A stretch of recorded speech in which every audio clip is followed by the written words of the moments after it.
Jose ay tumakas na lumayag sa isang munting bangka, at tayong lahat ay nagkawatak-watak sa siyam na tabla ng bangka.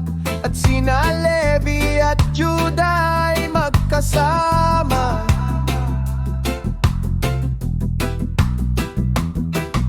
at tayong lahat ay nakalat sa mga dulo ng mundo.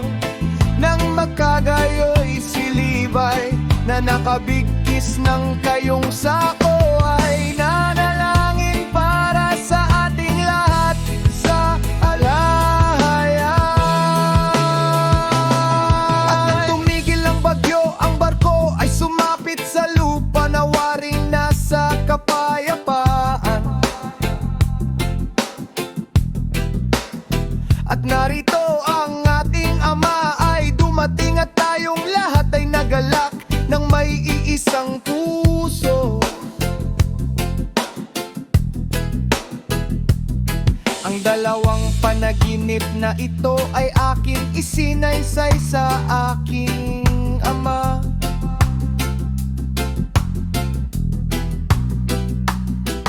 At sinabi niya sa akin ng mga bagay na ito ay dapat maganap sa kanilang kapanahunan, pagkatapos na maranasan ng Israel ang maraming bagay.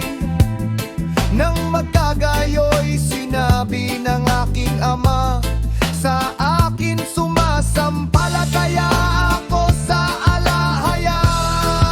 Ama, yaw-awa na buhay si Jose, sapagkat nakikita ko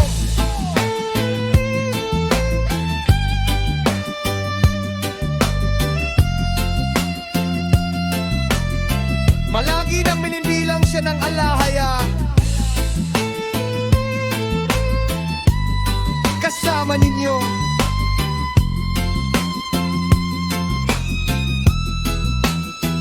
At sinabi niya na lumuluha ay anak ko Jose, ikaw ay buhay, bagamat hindi kita nakikita. At hindi mo nakikita si Jacob na nagluwal sa iyo.